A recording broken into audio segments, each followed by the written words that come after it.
Counterterrorism, beberapa tahun lalu, Bapak Kapolri yang saat itu menjabat berujar, pemberian peran anti-teror pada TNI merupakan sebuah abuse of power. Saya jadi berpikir, apa pernyataan ini merupakan strategi melindungi alma mater kepolisian supaya peran polisi membesar ataukah sebuah pernyataan politik?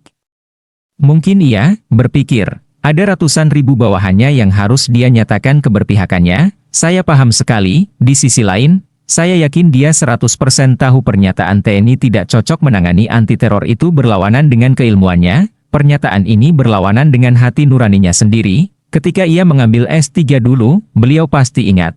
Dosen-dosen beliau yang merupakan pakar terorisme dan akademisi dari seluruh dunia pasti memakai satu buku yang hingga kini masih digunakan di seluruh dunia. Dalam buku Inside Terrorism karya Bruce Hoffman ada kesepakatan tertulis dalam menumpas terorisme. Doktrin ini mengatakan trident of countering terrorism consists of military, intelligence, law enforcement. Tulisan saya ini bertujuan mengingatkan, saya bukan mau minta TNI berperan, namun, polisi itu bukan combat force. Polisi itu ada di wilayah zero enemy, Kapolri. Sementara, dalam dunia intelijen, mindsetnya, semua musuh harus diwaspadai, militer itu combat force, teroris itu.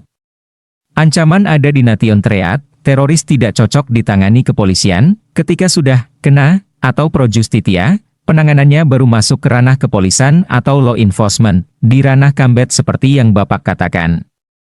Kill or to be killed, itu military act, terorisme itu military act, tapi, penanganan radikalisme yang sebaiknya kita lakukan adalah dengan soft power gerakan persuasif. Pada saat action terrorism terjadi barulah counternya hard power, baru pakai TNI, jadi radikalisme adalah ranah kepolisian sedangkan anti-teror merupakan ranah TNI.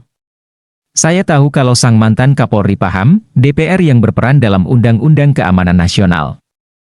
Undang-undang anti-teror ini, jika ada duitnya, baru ditandatangani DPR, TNI tidak memberi uang ke DPR, Pak. Jangan begitu, Pak. Anggaran anti-teror yang ada jumlahnya 1,9 triliun, pihak mana yang bayar DPR ke situ uang turun? Masak begitu sih jadi anggota DPR, Pak?